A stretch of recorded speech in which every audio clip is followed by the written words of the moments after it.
You better be taking notes. Yo, shout out to I see Black Soprano family, Tone in the building. Hey yo, La, what's good? Mike Paul. So I see the people coming in. I see y'all coming in. If y'all just coming in today for SHU Radio by way of Miss Jackson Media Group, MJMG presents. You know what we do on Monday? We sit down with talented people and we share amazing growth stories and everything. And that's what I look forward to today. I don't want to give away too much, but we were backstage and I was like, nah, we not starting this right now. Because that's how the energy is built. So I'm going to let a few people come in, tell a friend, jump on the show, y'all. I don't want to say y'all might not want to miss this. You don't want to miss it. And don't wait till I post it. Watch it now. But in the meantime, what we're going to do is we're going to give y'all some musical, I don't even want to say elevated music because this music really brings up the vibe. This is from the Experience album, the MJMG presents.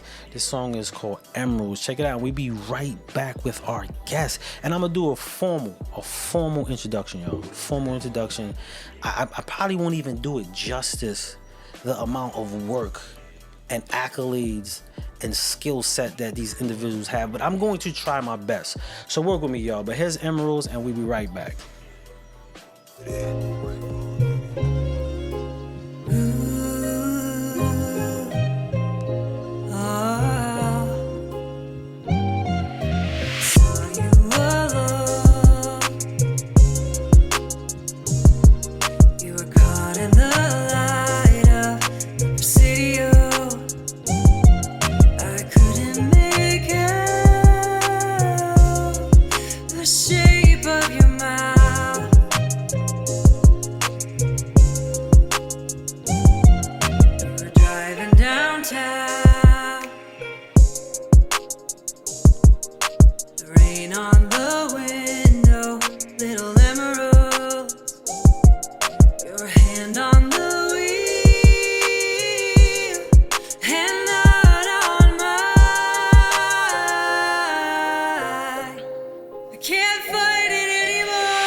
I don't mean to cut off Black Albert, y'all. I don't mean to cut off Black Albert at all. But I can't wait.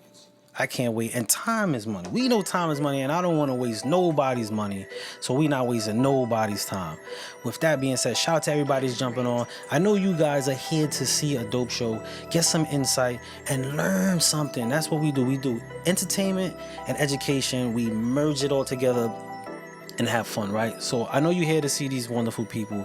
So without further ado, I'm gonna give y'all a little breakdown. We got two guests.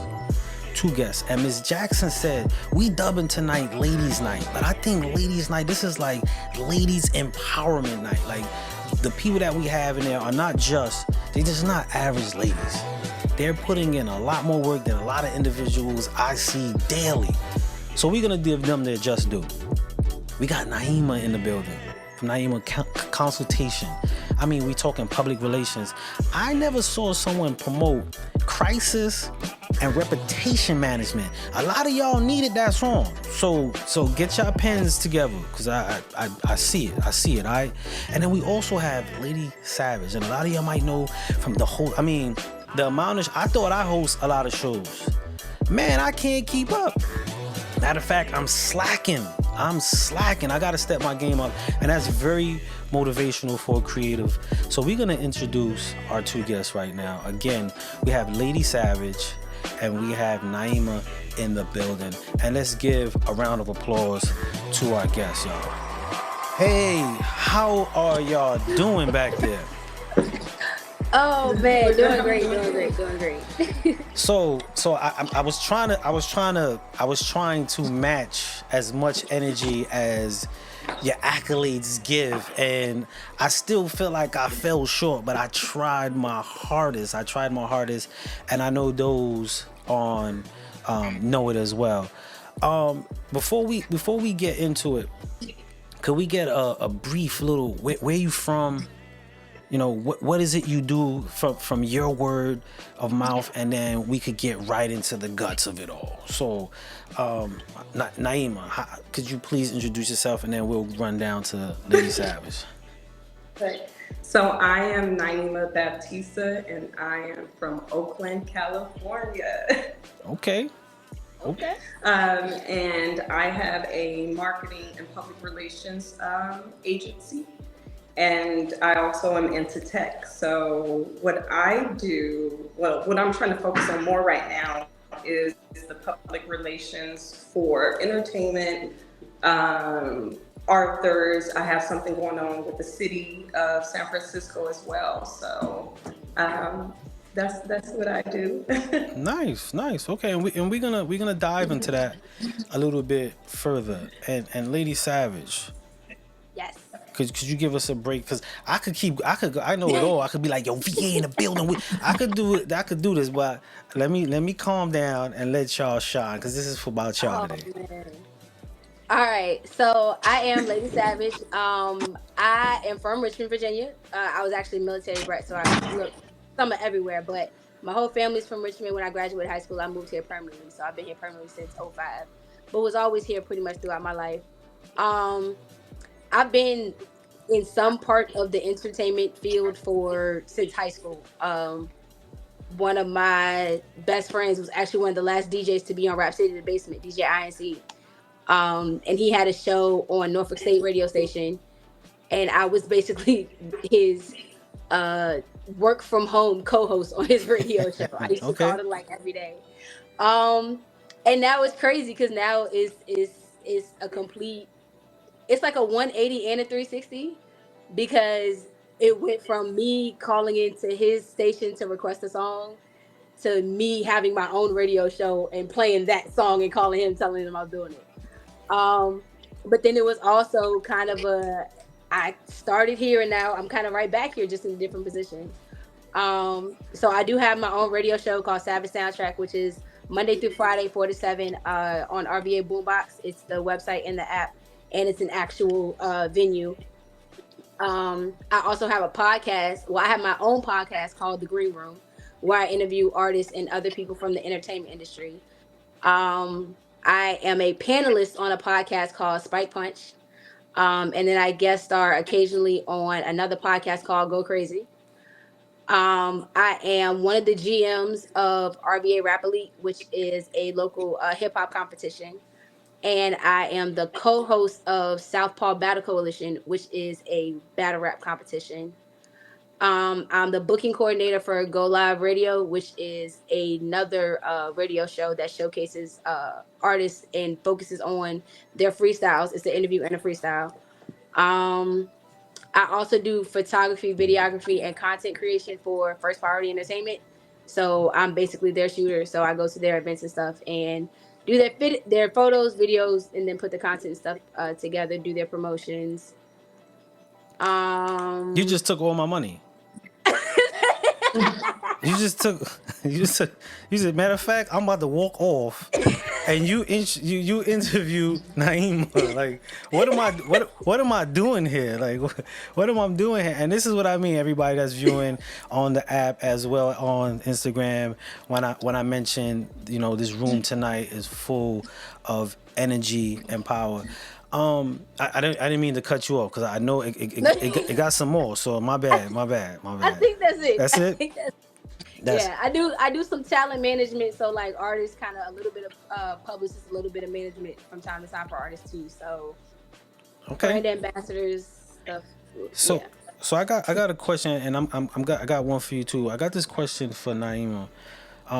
Getting into consulting, like how did you make your route into consulting? Like, I do consulting work, and it ain't always fun.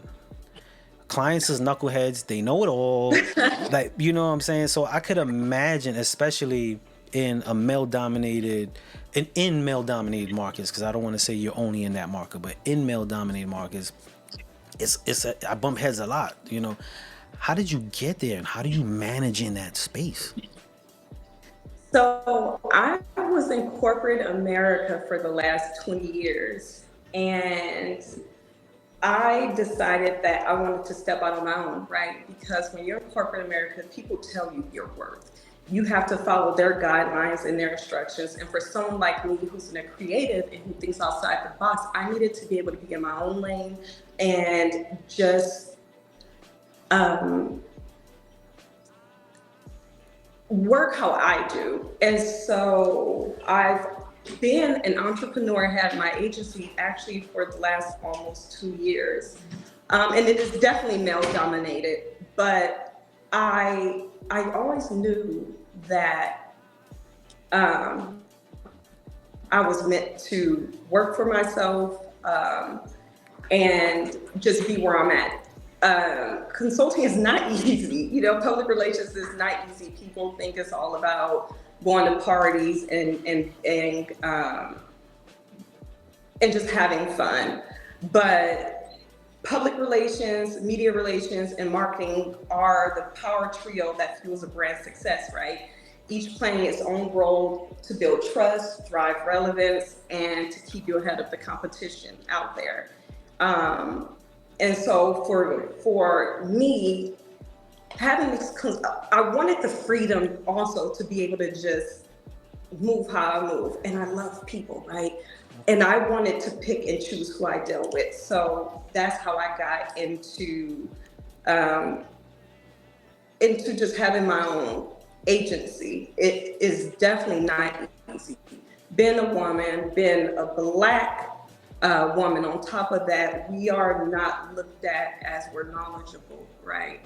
We're looked at as someone or people who are, I would say, lackluster and have to earn our place, when really we're the driving force into a lot of things, right? And just, how our culture in general, we set the tone for things. So for me, I love a challenge, so being in the male dominated industry and being taken seriously Yes. as a woman, that's the thing. I've always been up for the challenge. I'm not sure if this is jumping ahead of the gun. No, go ahead. I started at 18 working for Clear Channel as a gopher, right? And for people who don't know, a gopher is like working at shows and radio and going and fetching the things that people want. I've worked with Green Day, Metallica. I've done shows, God, with like, Okay. Am I talking? No. This is interesting because it's giving the breadcrumbs to where and how you get or have gotten in your transitions to it. Because sometimes we hear consulting and it's automatically you knew it all, you had it. Sometimes they don't get to see like to even say I was a gopher sets a tone, because a lot of people probably would have quit some of the things that you had to endure at that time. She had to take a drink for that one. So what's funny is, you guys have to forgive me because I'm usually behind the camera, right? I pitch my clients to do this, so being in front of the camera is different. I have humble beginnings. Having your own business and so the consulting business is definitely not easy because you have to go out there and get it. And thankfully, having the humble beginnings of working for Clear Channel, which is now iHeartRadio out here on the West Coast, I learned everything from the ground up, and um, it I loved it. I loved being in production. I loved going out and being able to meet people. When I was a college student at the moment, and I was also working at Jiffy Lube when I did it. Y'all, I was changing oil. So working in that industry, it felt like home to me, and I just wanted to know more. So I didn't mind going out and learning, from the ground, because it got me to where I am now. It gave me the thick skin to, how do I say, it gave me the thick skin to be surrounded by wolves, right, and not be a sheep. Nice. I like the wording of that off top. Because this game is full. It's not for the weak. It's not. It's not. It's really not. It's really not. And Lady Savage, like you listed like 5 resumes, not just one. 5 resumes, and your field is very competitive. Like, the formula for female hosts has kind of always been like the third or the second co-host. You got a host, a co-host, and then you got the lady. But you've superseded. How did you? I mean, you mentioned earlier how you kind of broke into. But getting into this, was it something that you always want, or you kind of stumbled across that? So, I have a very, I wouldn't really say complex, but slightly, I have a very long history. So, like I said, I started out with just calling in, radio show every day. And I've always been around it. Like, I have family in the entertainment business. I've been around friends, and pretty much everybody I know has been in some level of it pretty much all my life. So I've always been around it. I've always had an ear for it. But I am one of those, I know what I want to hear, but I can't produce it. But I know what it is, and I know who to tell what to make it happen. So if it's a certain sound I want to hear, or a certain song, or like I can hear a beat and I know what artist I want to hear on this beat. Okay. Or I can even hear the words I want to hear, but I know if I spit it, it's not going to sound right. But I know who could, and it sounds the way I hear it in my head, type thing. Gotcha. I know exactly what you're talking about. Yeah, so it's always kind of been like that. But I really, especially pretty much within the last, I'd say, couple years, was my family. So my son's father, my sister, cousins, all that. They had a group, and they were doing showcases. So I was attending, their showcases, always in the audience, and I loved it. And it's always been like they've been doing music the entire time I've known them. So I was always, in the booth or in the studio or around when they were writing, or listening to somebody's thing in the car, or it's always been like that. And I've always, kind of put my 2 cents in. So then when they started doing showcases and stuff, I was there. And then I started working the door at some of those showcases. And that's what kind of tuned me into other artists around the city. Then there was a local DJ, matter of fact, DJ J Dion, my boy Jamil, hit me up one day and said that he was interested in me being his manager, or doing some type of management stuff for him, because he wanted to start getting booked in different places. And I was outside a lot. Like, I would go to different events. It was a DJ I used to hang out with named B Sounds, and everywhere he was, I would go to his events and stuff. I take pictures, videos, help promote. Plus, it was just, I like being around people. So Jamil actually said to me one day that he wanted me to, he had seen some poems that I had put up on Facebook just for no apparent reason one day. And he was like, hey, I think you should come perform your poetry.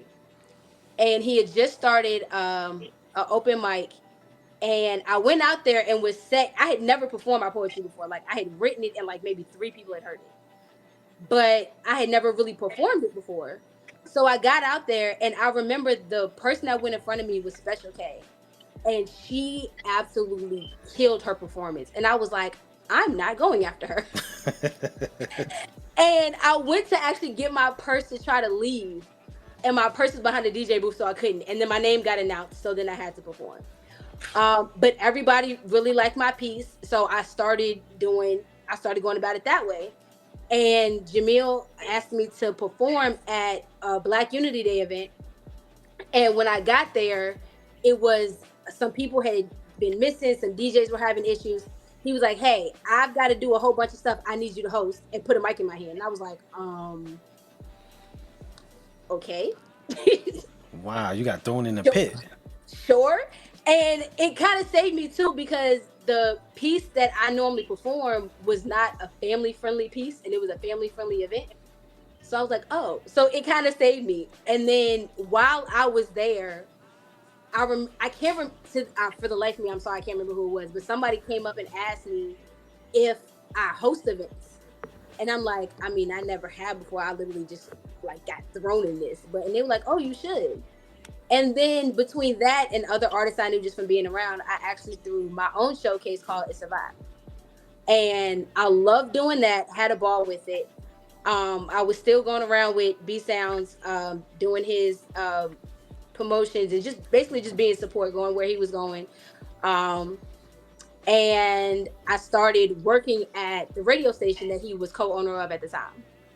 I did a bunch of stuff with them for probably about a year or so. And then one of the radio, matter of fact, the show Go Live that I do booking coordination for, the owner of that is Rock. Rock was good friends with Brandon, who owns RBA Boombox. Okay. And Brandon was saying that he wanted Rock to have a show there. And Rock was like, well, I already have a show here, but I know somebody that would be great to do a show over there. Because I had brought artists on his show before, and every artist that I brought him, he always really liked. Then he saw how I was when I was administration at the radio station. He was like, this girl would actually be perfect for it. So I went in there and I had a pre-meet with Brandon at, they had a Friday, it was one time Friday the 13th, fell in like October or something. So it was perfect. And I had the pre-meet with them there. I think like a week later, we had to sit down about the type of show that they wanted to do. So they wanted to do something kind of like Go Live, but we reformatted a little bit. It was crazy because at the time I actually was going to have another host, but the day of the meeting, they weren't able to make it. Okay. So then in the format, it was just like, well, she can actually, just kind of do it, make it be a one-on-one.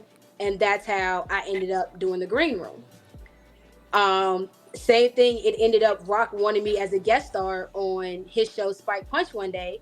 When I guest starred, it was someone who was actually leaving the show anyway. And after that one show, they were like, hey, you fit great. You're now a permanent member of here.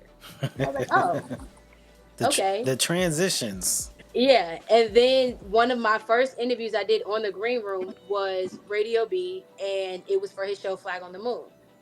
So once I interviewed them for that, and Radio B, and I kind of talked or whatever, he asked me if I wanted to be a GM on Rap Elite. I said yes. He also asked me if I wanted to co-host Southpaw, and I said yes, and I've been doing that ever since. So it's kind of been an ongoing thing with that. And then even when I was still out and following DJs and stuff, that's how I met DJ Elon. And Elon worked at the same radio station that B Sounds owned. And he has some events, and he's just a great DJ. Like, he's one of those DJs that people follow because he's one of those, wherever he plays, it's going to be a great time.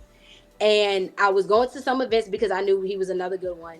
And he made a comment that, because I was taking pictures and stuff, because I just love capturing moments. And he made a comment that, at his events, he was always the one either taking the pictures, or there were always pictures of the party, the event, whatever else, but he didn't really have many of him. So that's when I started doing that more. So now it wasn't just capturing the party, it was capturing the actual DJs and hosts and everything like that.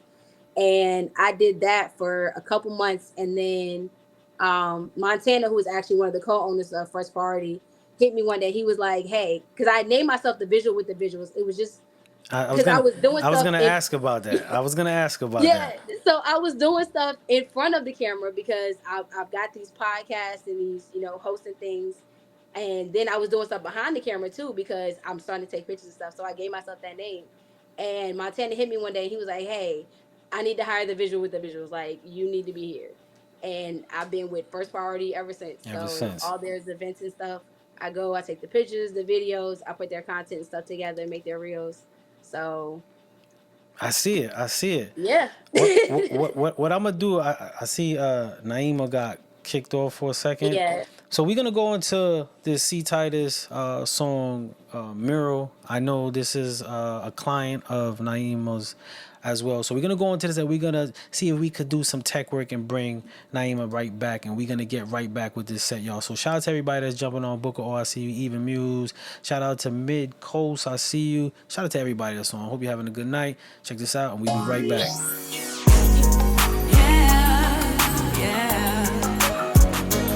I'm back. Can y'all see me? It kicked me off. They gon' talk about the way I hold you down. Your smile never upside down. You know I got you down. No, he didn't. My brother called. And if you want it, baby boy, I gotta get it. Cause it's mutual. We got a video that I'm gonna bring you right back in right now. Anything I like, you pop them tags and bag it. No 50-50s, baby. All right, y'all. That was a quick tech check, real quick. But we got Naima back, so let's bring the guests back on. Yes, for a second it went black, and we were like, "Hold on, wait, where you go?" I ain't gonna lie. And me and Lady Savage, we just kept it cool. I saw it go blank. I was just like, "All right, we gonna rock this out, and we gonna keep it going." But I did have a question. For you. You mentioned how difficult it can be in this industry. In your pursuit in this direction, have you is I know a lot of artists and people who talk about like having a team or doing it by yourself. And I wanted to know, and Lady Savage, after her reply, I would like to hear from you. How important was it to have a team? And if you didn't have a team, what was your key elements of doing it by yourself? Oh, this is Yes. for me. So I actually didn't have a team, and I'm building one out now. I just had an amazing sister and have an amazing sister circle who are my trusted advisors, because although this is my industry, I don't know it all the time. And sometimes imposter syndrome can come in and I second guess myself. But shout out to my sister Simone, my other sister Jahan, Shayla, Vinay. They are brilliant ladies. And Simone, who is, really just, my go-to, she's from North Carolina, and she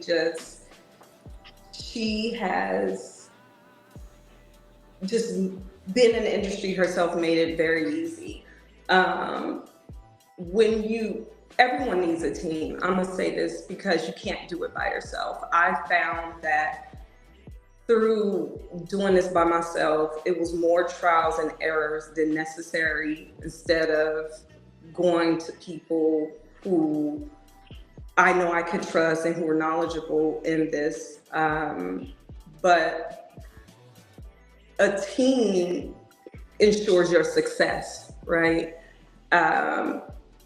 Because pursuing this career, it was very emotional.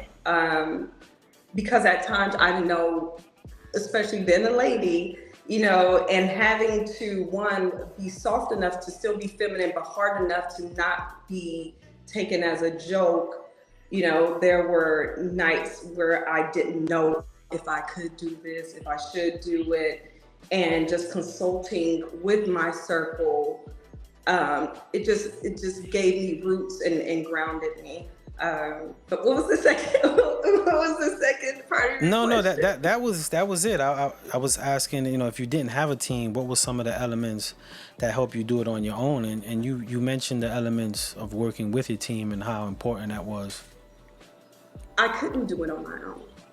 You know, you can start on your own, but to be successful, you cannot. So if I continue to try and do it on my own, I feel like I would surely fail because there's so many compartments, especially in public relations. I do public relations, media relations, which are two totally separate things. PR is all about the honest, authentic storytelling on a human level. It creates loyalty for your brand.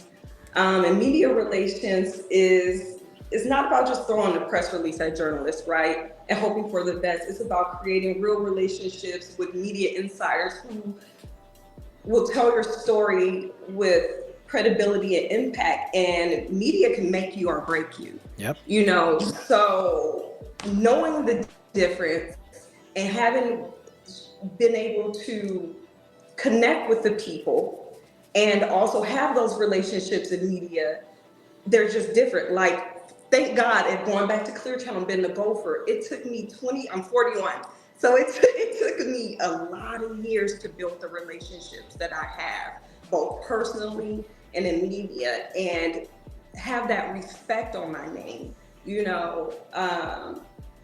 So yeah. Nice. And you said something. I want to chime in on that and ask a question to both of y'all. But Lady Savage, the same for you. Is having a team something that was instrumental in your career? And if not, how did you do it on your own?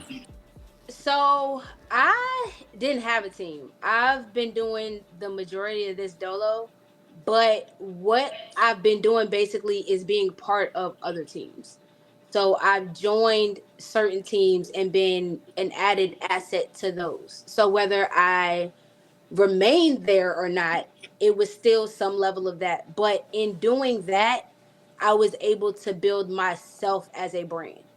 So Lady Savage is a whole lot of things. And it's funny because a lot of times when people hear my name, they assume I'm a rapper because they're like, you have like a rapper's name. And I say, well, I do everything else. And they're like, what does that mean? And then I run down the list and it's like, oh shit, she really does do basically everything else.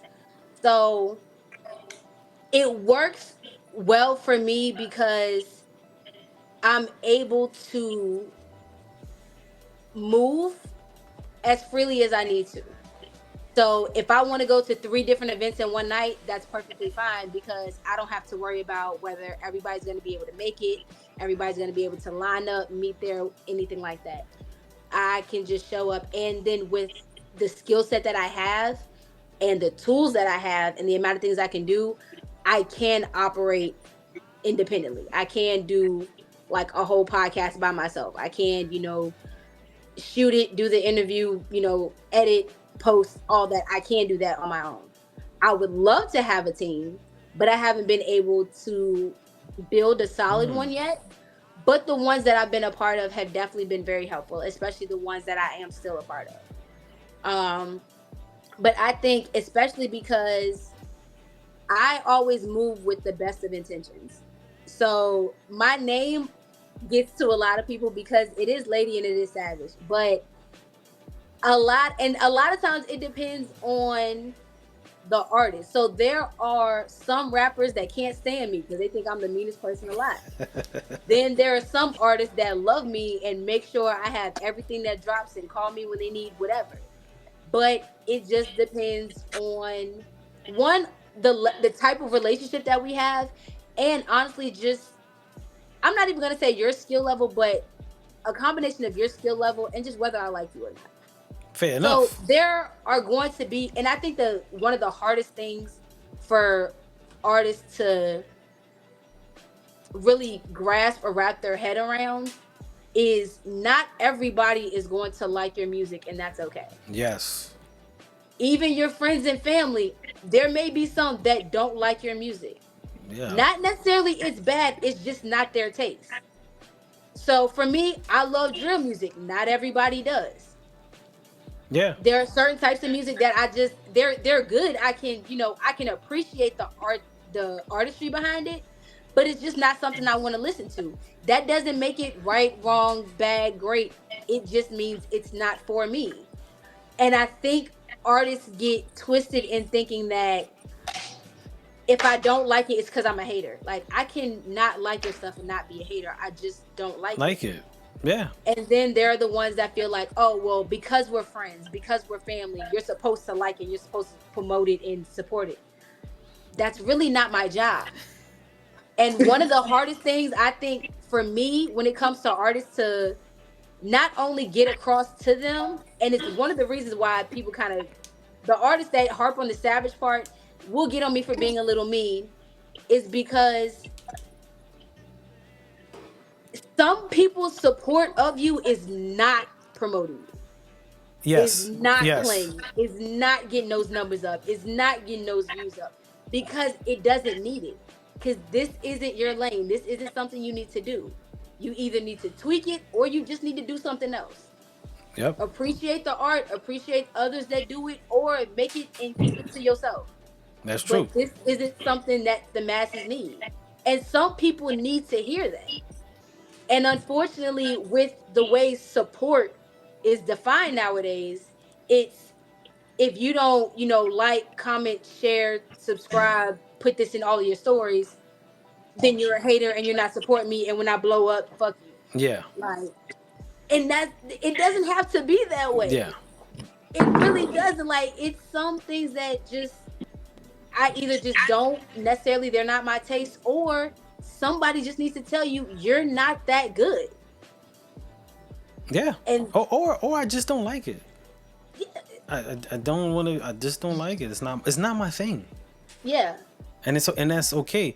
With that being said, there was a question posed by MGMG. They said, how do you feel about how you contribute to indie artists? And Naima, we could go into how you feel about the service you do as well. But how do you feel about you and how you contribute to artists? I don't even want to say indie, just artists. So one of the things that I do and that you can see on my show is I react to things in real time. So there have been multiple occasions where I've been, playing songs on my show and doing the break while I'm not actually talking. I'm scrolling through, I find something, I like it, and I play it right then. If I can go find it and stream it right then, I do it. And it's because I want good music to be promoted. I want good music to be exposed. I want good artists to get what they need. Mm-hmm. So even if I'm not reaching 1 million people, like I'm based out of New York, I can at least start doing something for somebody that's deserving of it, somebody that needs to see it, and start getting that out there. And the more I can do that, and I'm, like I said, I'm reacting in real time. So This is, hey, I saw this and it's here and it's right there. And then a lot of times, and it was so funny because I remember I was at Charged Up Fest and I ran into somebody backstage and he said he recognized me. And I'm like, well, and I'm going through the thing. He was like, you're the Gauge. I said, what? He said, on Southpaw, you're the Gauge. So Southpaw is battle rap and I'm the co-host. He said, you can gauge how fire somebody's bar is by you. Because I can't control my reactions. My face is always going to tell on me. You're the Gauge. You be like, it's always going to tell on me. And that gets me in trouble, especially when it comes to battle rap and people who feel like I should be on that side. That gets me in trouble because I'm sorry. Even if I'm for you, if somebody says something fire, I'm going to react to it. It's just what it is. But that's something that I'm always going to stay true to because that's the objective part of me. Because even if you are, like, don't get me wrong, T-Top is one of my favorite battle rappers. But people have said some things to him that I'll be like, damn, that was... That like, they went in on that. Yeah. Like, it is. And then it's like T-Top and Arsenal are two of my favorites. So when they went against each other, like, it's everybody's going to say something. And it's okay to be objective. And it's okay to not have a favorite all the time. Or it's okay to say, hey, you may be my favorite, but this person's good too. Yeah. And it keeps the realness with me because if it's an artist I like, you're going to know it. If it's an artist I don't like, you're going to know it. But you're also going to know why.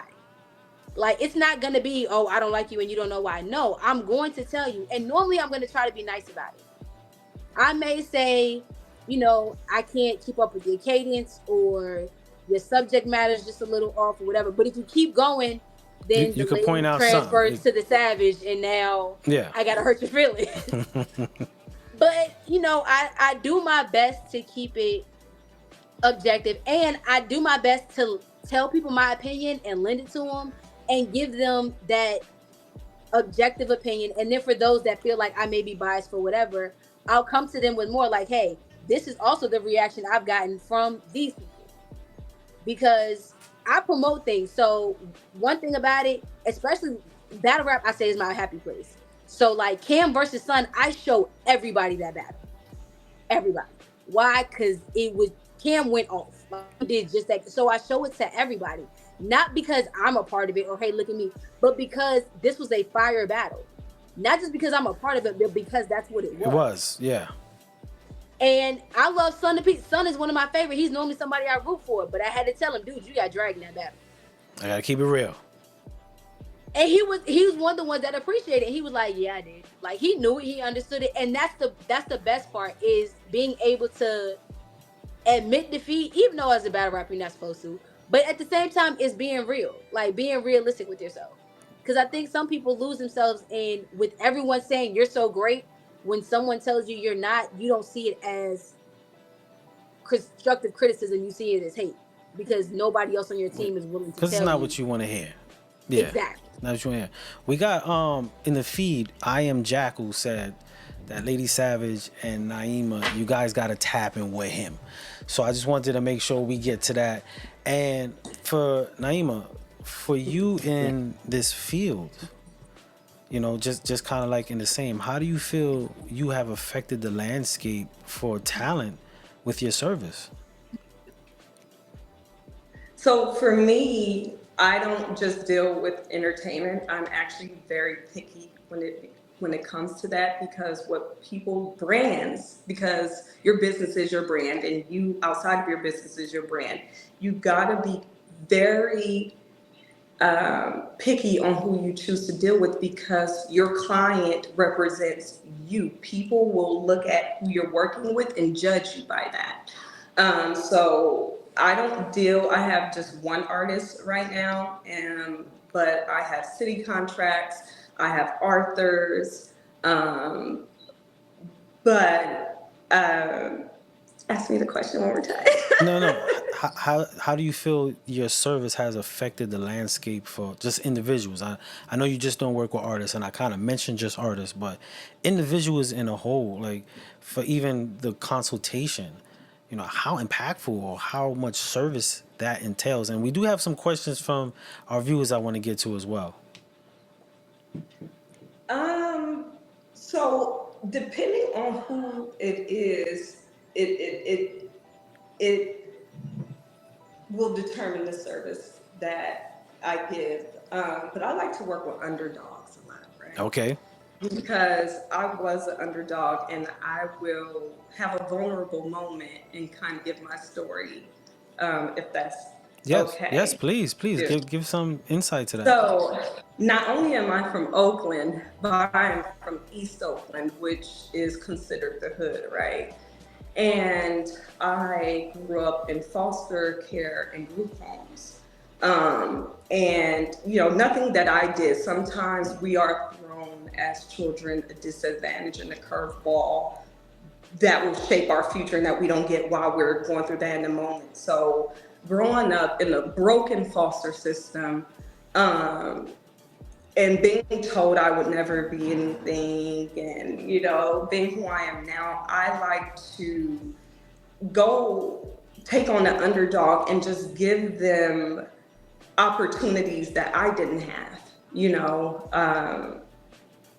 and put them in a place where they can be successful. So I feel, Ben, that I got it out the mud.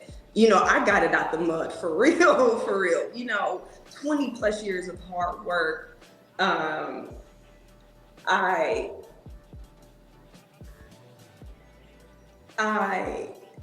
feel like, because I'm not gonna lie, I'm a beast. at what I do, right?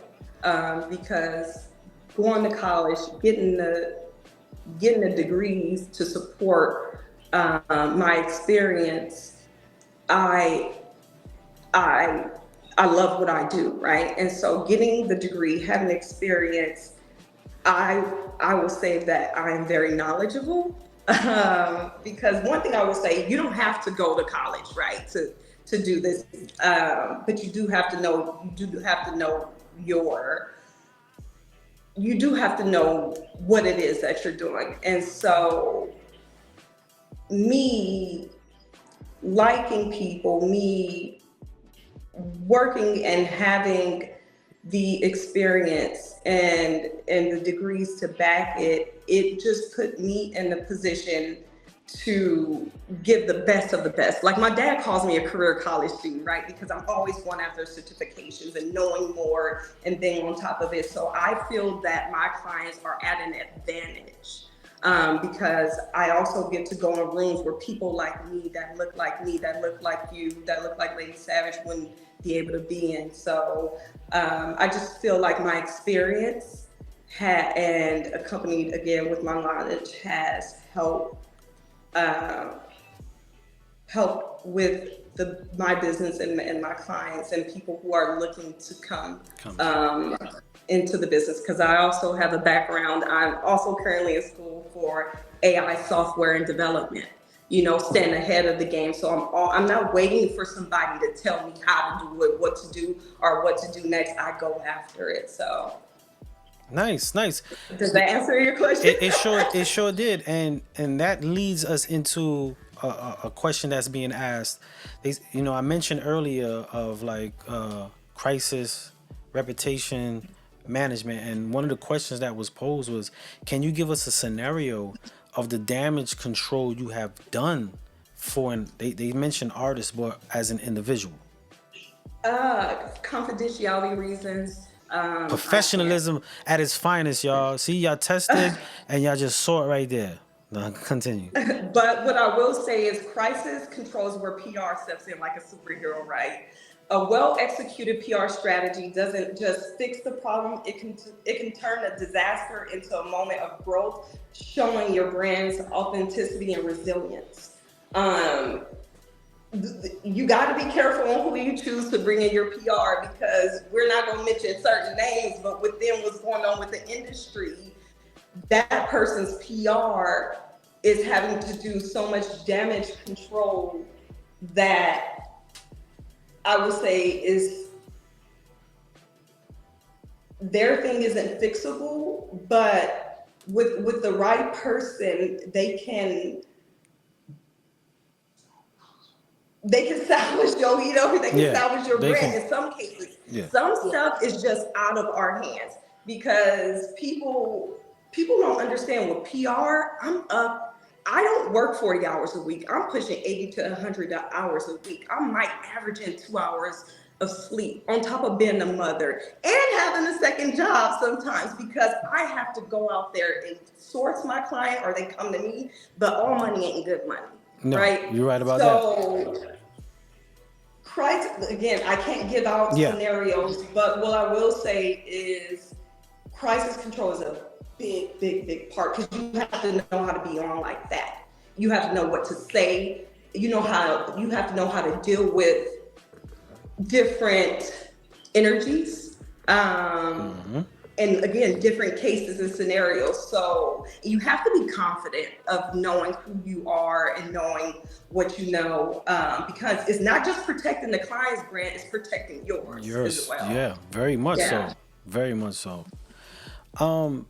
I know we speak a lot about helping people and making things go. And just for the record, just someone, I'm going to get to that A&R question right after this.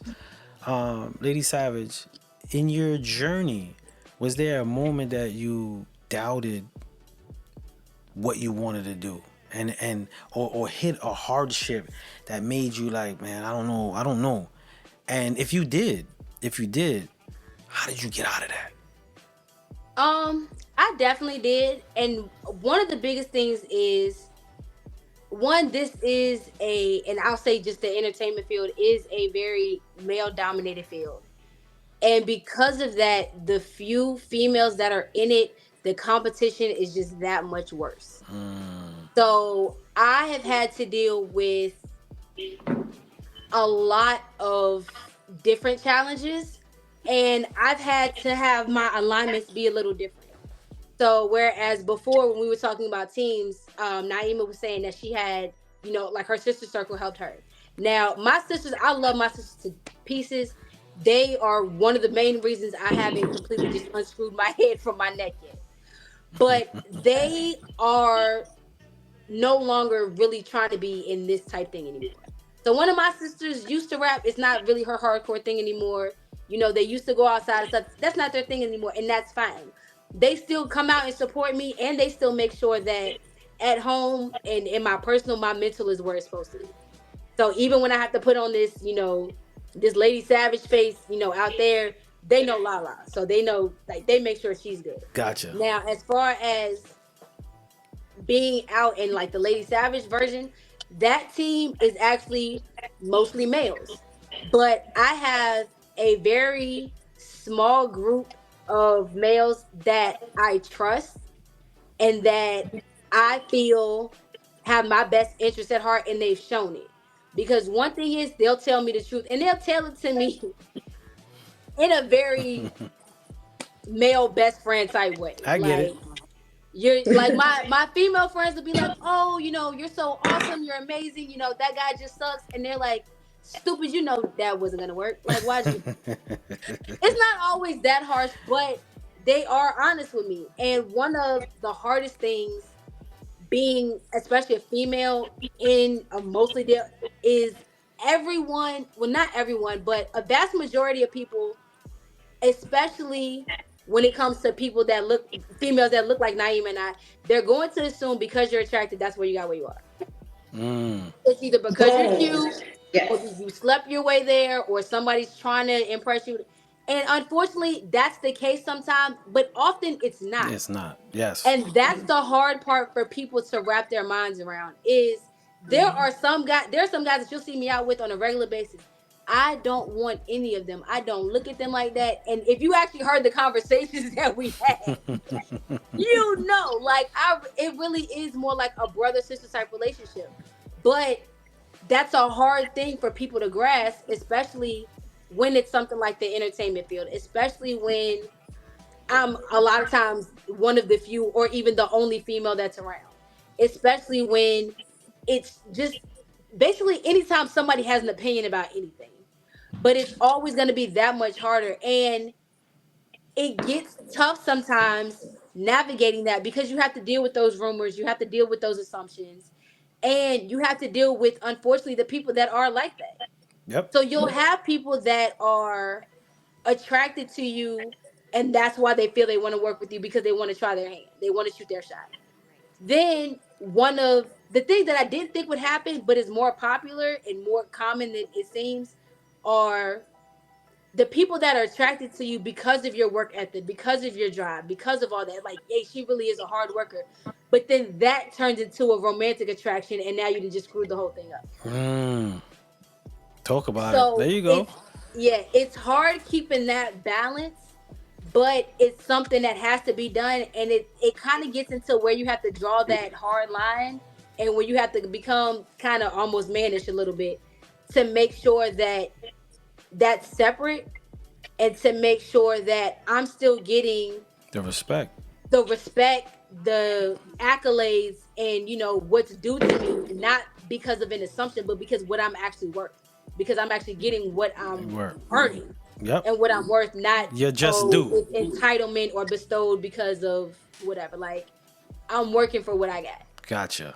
Naeem, I got a question for you. Did you have to get into your check this out moment in your fit? Cause I know Lady Savage had a few though. She was kind. She was like, yeah, sometimes I gotta get a little, manly tough. I know them check this out, B. This is not what's happening, son. Have you ever gotten to a moment where you really had to stand your ground to represent the quality and the expertise of yourself outside of like the sexuality or the viewpoints of others? Yes. and I actually have to get like that more often than what I like to, because being a woman and being, if someone thinks you're attractive in the male dominated industry, they will try and, check you and, kind of check to see if you like that. And unfortunately, some women feel like they have to do that to climb. And for me, I'm very stubborn, right? Like, I come from music royalty.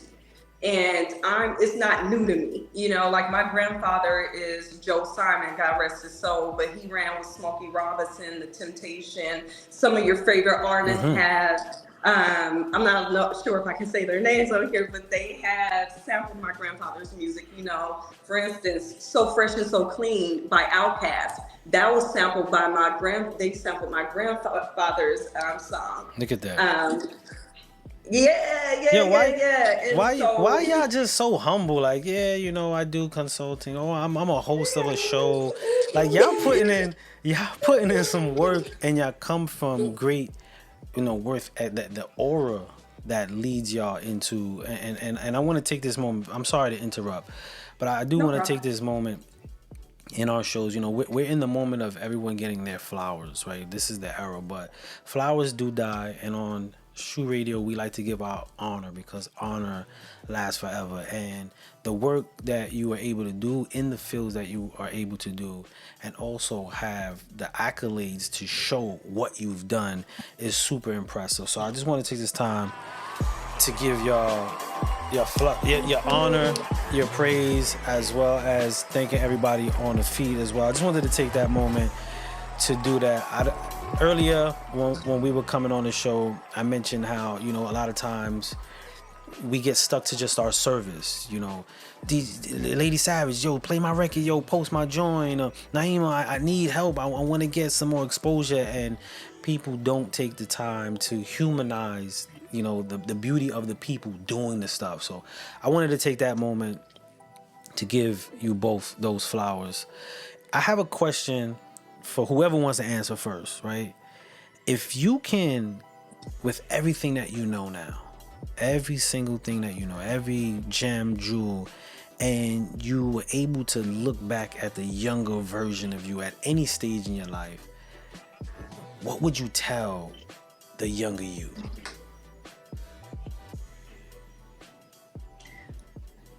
I would tell the younger me that life is a learning experience. You don't have to figure it out. You don't have to be ashamed of your story, right? Because it is who is going to mold you. And you don't have to be ashamed for where you come from. I would tell myself that all the hard work will pay off, and that don't listen to that voice that tells you that you don't belong here. Go into it knowing that you got God, and God makes no mistakes on placing you where you're supposed to be. Just trust yourself, and love on you, and love the hard parts of what you do, because the easy and the celebratory things of what you do is good, but those hard parts, that getting it out the mud, is your testimony and of who you are, and it's shaping your character. That's what I would tell me, and just love on you more. I love that. Lady Savage. Yeah, definitely the love on you more. Like, if I put the dedication and support and time and energy and love into myself that I did to others, I would be in such a different place. Wow, that's deep. But it is, and I think one of the things that I really had to start realizing is those times where things are about to start going really well and really shape up for me, that's when those negative thoughts come in. But they're so far-fetched and ridiculous. That's how you should know that it's no. If the most negative thing you can come up with is something like stupid and ridiculous, then stop trying to outthink yourself. And I, along with that, is stop not only worrying about what other people think, but also stop assuming that you know what they think. Mm. So there were so many things that I didn't do because I either didn't want to do it by myself, because I was self-conscious, because I'm nervous, because I'm shy. I'm one of those people, if I'm out, I'm going to be with the person I know. I'm going to find at least one person I know and kind of stick to that person. Then if you come talk to me, it's great. But me approaching you, not so much. But I have to realize that that's not something that I have to do. So that fear of rejection, or that assumption of rejection, because that's really what the fear of rejection is assuming that it's going to happen. Yes. So once you can stop being like that, so once it's like, okay, you really can't do this, and especially once you do something once and you continue to do it, and you do get that feedback from others that's like, hey, you look great, you sound great, you're doing this great. And if you're doing it for others and people are giving you that feedback, why are you still doubting yourself? Why is it still, oh, I can't do this? 12 people just told you can. Straight up. The only one that said you couldn't is you. Why are you the one saying that? And you're doing this for other people. That's right. So once you kind of maneuver out of your own head and realize too that a lot of people that will have something so negative to say about you, you will never be face to face with ever in life. More than likely, after they make that comment, you'll never see or hear from them ever again. That's it. They're not putting money in or taking money out of your pocket. So that's the focus that you need to have. The people putting in and taking money out of your pocket, that's what the focus needs to be. Anyone else that could possibly might say or feel some type of way, if they don't fall into one of those two buckets, don't even stress it. I love it. We do have one last question on this feed, and the question was from Just Someone, and they asked, "Do you feel?" Let me quote them correctly. Does anyone feel A&R is still a need in music today, even for indie artists? And I'm like when I saw that, I was at the edge of the seat to want to answer that one, but I saw it. That's why I even acknowledged. I was like, Just Someone, we gonna get to that. We gonna get to that one right there. But I would like your viewpoints on that. I'm gonna kind of answer that question with the question before answering it. Okay. And it's basically, with that question being framed the way it is, and especially with the way the music industry is, what do you consider A&R? So answering that question will then determine if you feel like A&R is still necessary. Because you can walk into any event and 12 people and they're gonna tell you they're A&R for something. That's true. Yeah. But it's what that actual definition is and what it is that they do that's kind of gonna determine that answer. I got my double Dutch movements. Like I want to jump in. I'm timing it right now. Like, Naima, do you have a feel on that question with the A&R? I would love to hear your perspective on that as well. I definitely feel it's needed, but I want to direct that to you. Because you are the one that can answer that more in depth.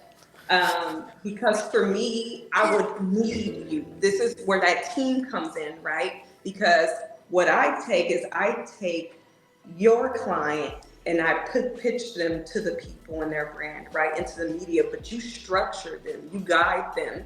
And so you can answer that question much more than I can. To merge, see, I'm ready to merge the thing. To merge what Lady Savage said, like, first of all, like, not every A&R is suitable to assist you.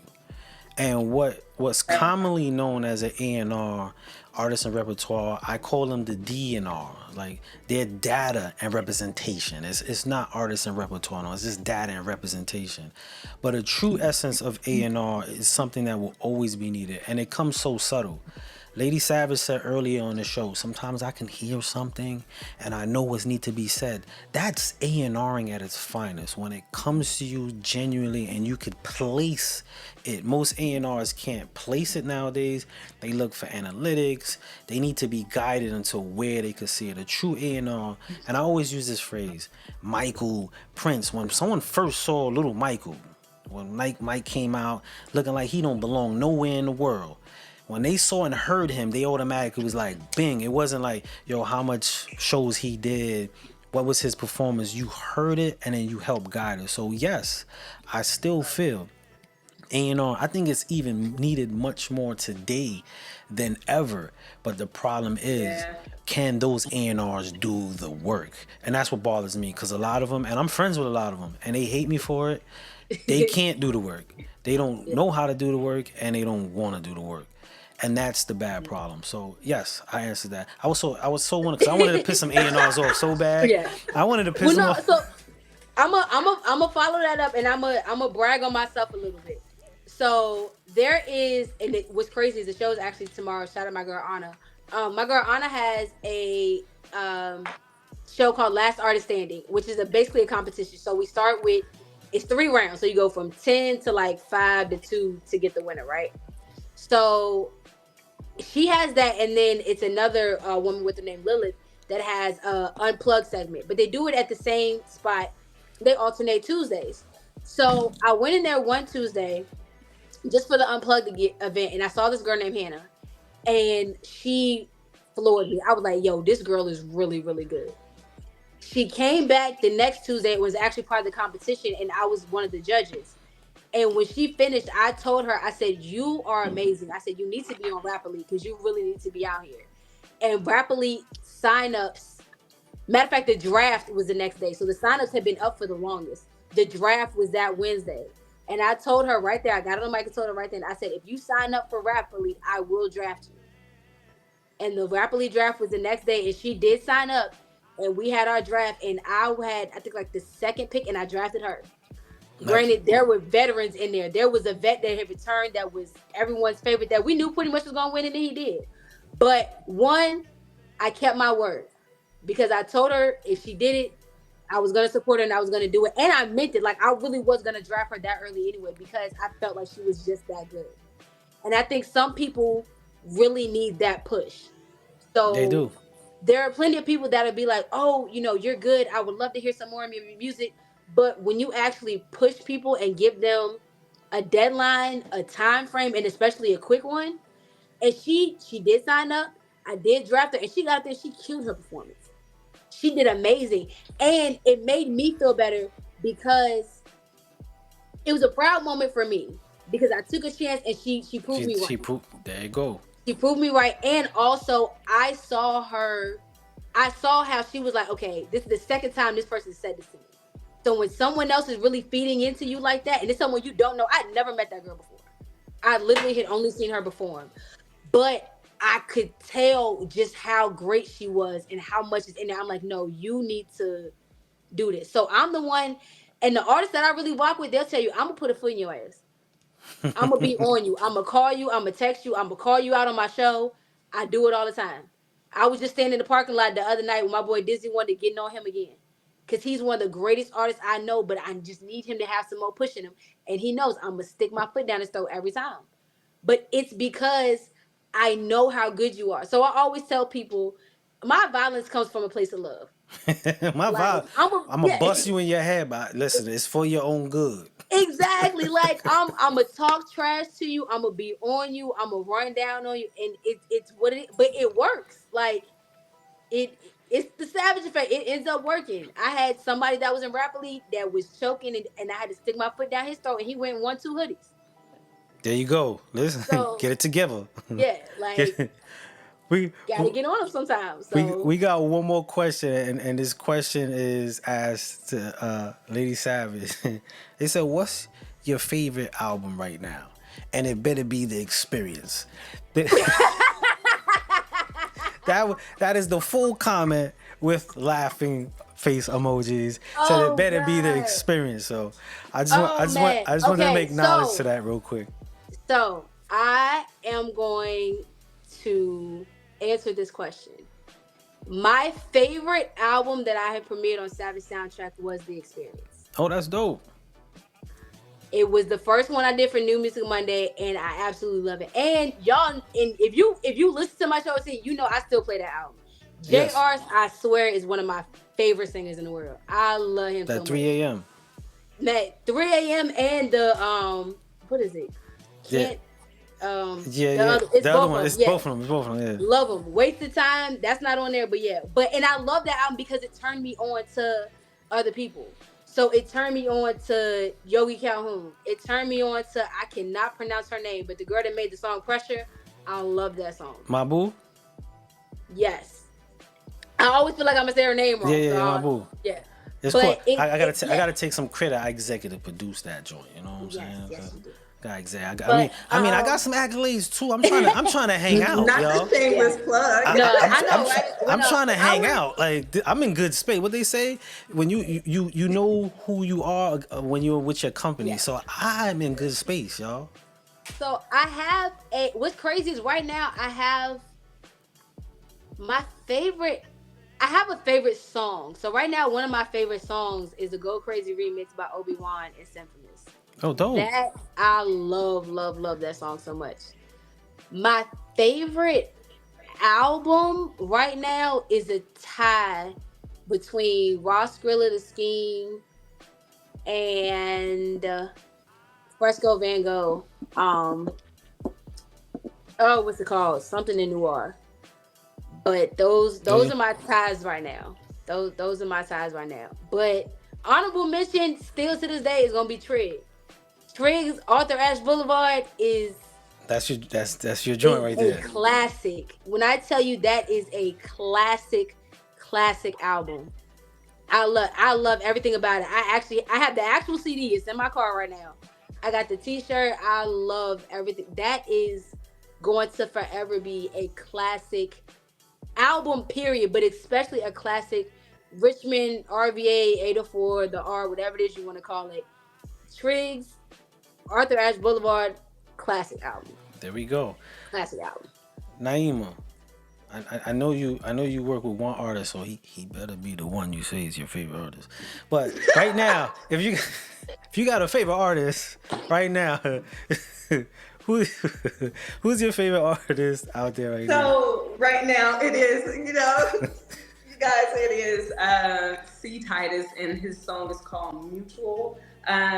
I come from the old school. Like I remember cassettes, and when CDs came out. And so the way he's a lyricist, right? And not to knock the people who's coming out now, but a lot of music nowadays, I feel like the artists are just taking it to be seen and not for the love of the art. Because music is storytelling. And his song incorporates Mutual, featuring Gabby Rose. Shout out Gabby. We're gonna close the show out with that record just for everybody that's on. Okay. So it incorporates lyricism with the art of R&B and song, and so it's just old school. It's giving a story. Is telling. It's a positive record, because right now to everything, now don't get me wrong, I like my trap, I like, I got 7 brothers, so I listen to all of that, but it's a positive record. He doesn't have to talk about shooting and killing people. You guys just have to listen. Yeah, but because people might think, I do want to say what my favorite album is. Okay, I want to. Go. I wanted to hear that. It is, and y'all will freaking crack up. It is the Red Hot Chili Peppers Stadium. Okay, I dig it. You went back for real on that one, but no, it was funny because you would say old school and you said cassettes and. Oh yeah, I got a whole bunch of right here. Oh my God. Yeah. Wow.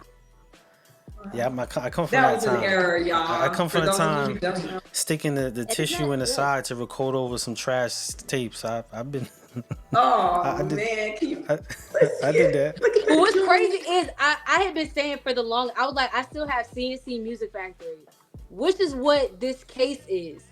But this tape is actually Quincy Jones back on the block. Nice, Oh wow. nice. So funny thing, when I was like 3, the only song that would get me to go to sleep was Quincy Jones' Secret Garden, and that's what's on this tape. There I you love go. it. You know for a fact you will never have sleeping problems as long as you got that tape right there.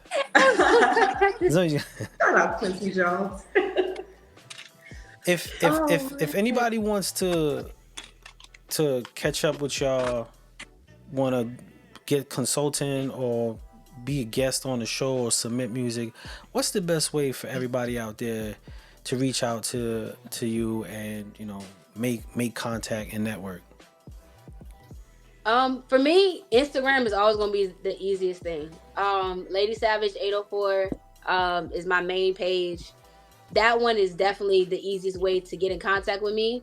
If you're an artist that wants to send me music to listen to, I love it. Now, please know.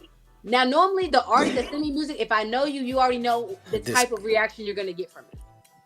So, if you're a new artist and you're sending me music, you need to let me know the level of critique you want. If you just want a general analysis or you want real talk, because it, that's it, going to it, determine how.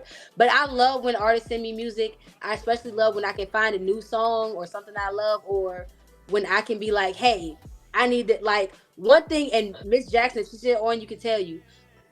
The second I met Tony Bosco, I knew him and Benny Watts needed a song together. shout out And to I've been Tony pushing that Bosco. every time I think of one. I'm like, look, Tony Bosco and Benny Watts need to do something together because they remind me so much of each other. So it's just like I gotta. There, there you go. There you It's go. just yeah, And I one thing I just gotta do. and Naima, how could, if someone wants a book service or have a conversation, a consulting with you, what's the best way for them to get to you? So there's two ways, and I'm gonna have to spell it out. So the first way, definitely, hit me up, add me on Instagram at Naima B Consulting. That is NIEMA B as in boy Consulting, or www.naimabaptista.com, and I'm gonna have to spell that out for y'all. Actually, just click the link up in my bio, it'll take you There there. you go. There we go. Hit the link, y'all. Make sure you follow these two individuals. See what they got going on next. See where you could probably be going on next, especially on the play, because Lady Savage hosts like 19 different shows. So you could probably get into some nice spaces if you tap in. But if you don't tap in, you won't know. So most definitely, if you got any shout outs, I want to leave the floor with y'all. If there's anybody you want to shout, and after your shout outs, I got one request after the shout outs, but I'll wait till after the shout outs. Oh goodness. I'm gonna say shout out to everybody that I work with on a regular basis. Big shout outs to I guess kind of we can go ahead and do this live now. Spud, you get the ultimate Oh, exclusive.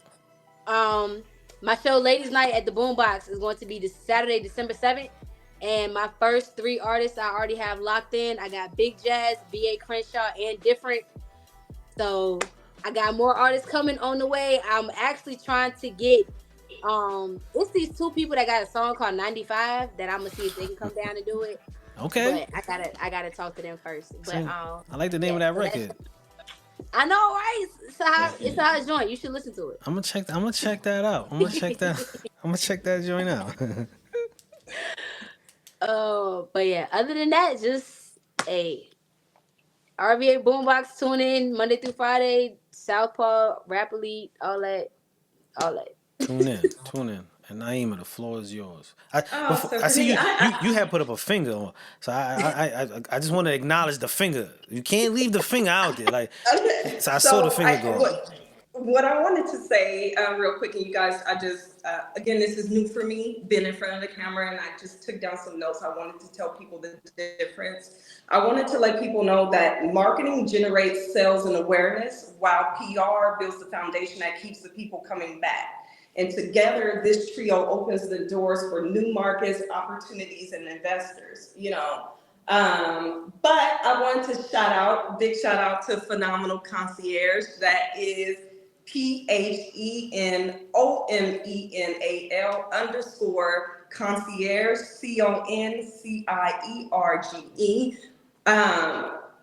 Again, that is actually just Simone.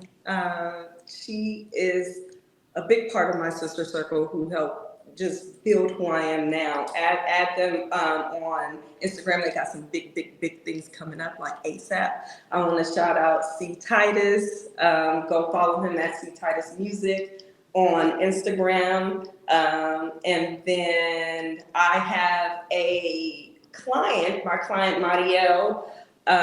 He just released a book and it's called Where's the Boy? Escaping My Time as a Child Soldier. And it's available on Amazon. And then shout out to me. There you go. I have a big shout out to me, man. You know, sometimes I forget to give myself flowers because I feel like I still have more work to do. But I think just giving ourselves hugs and applauding where we at that moment, because it was the time where we wish we could be where we are now, right? So giving gratitude so more can come in. But I have an event coming up January 18th, you guys. It's called I'm sorry, that's me. It's called the Power Connect Launch Experience. It's the official launch for my business. I've had this business for a couple of years, but I have never had a launch party. And so it's a launch party, but it's a networking event because, again, it took me about 23 years to build the connections I have now. And I want to be able to give my city, who is struggling hard right now with the loss of businesses, with crime out of this world. As y'all know, Oakland is a big city, as they say, but we're bigger than that. It's a lot of talent that comes out of that. So I want to connect them with those that I've had the blessing to build long-lasting relationships with. And I'm talking about major networks. I don't want to say who they are because I want to, I don't want them to be bombarded with things. But, if you really are about the business and want to be taken seriously and want to actually be put in front of something to be given a chance, this networking event is where you want to be. It's a limited amount of tickets been sold because I want the exclusivity, to be there. And I want to be able to answer questions because I'm answering questions about marketing, PR, tech,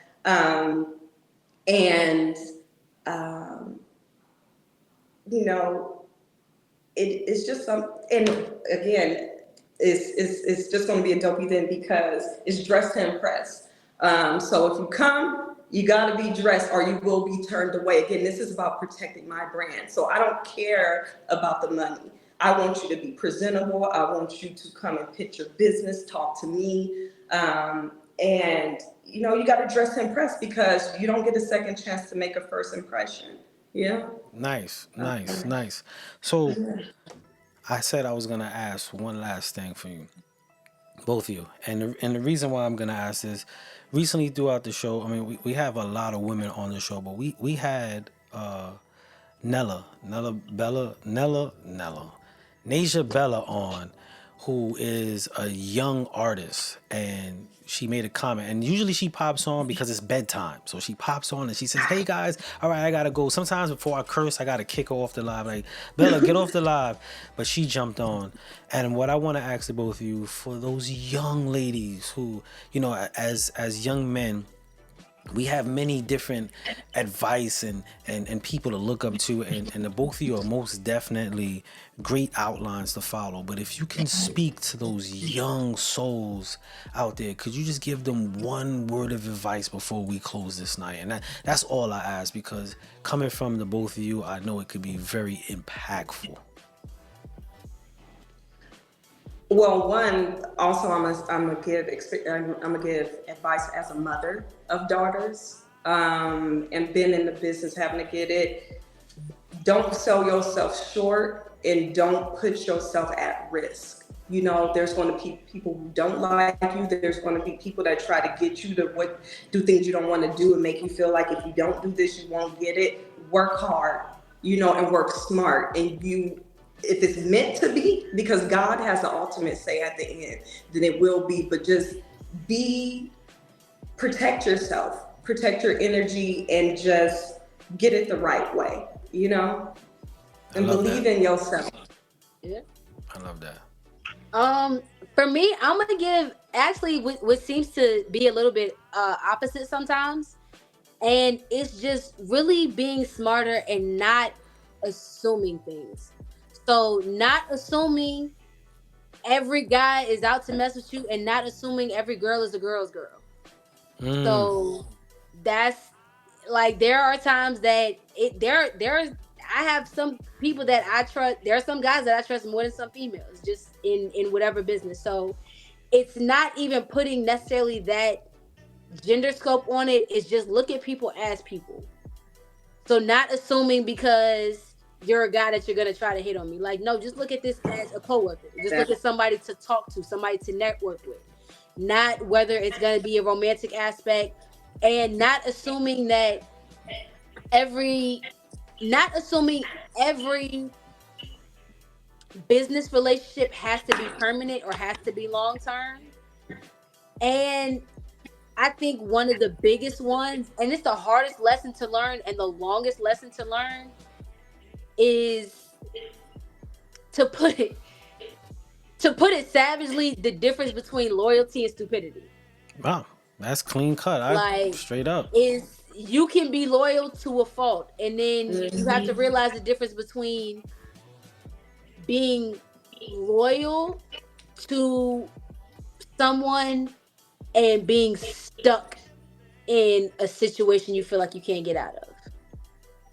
And then also realizing that people have different meanings for that word, and learning what that word means to you and what those actions mean to you, and knowing how to balance what you want to do and what you need to do.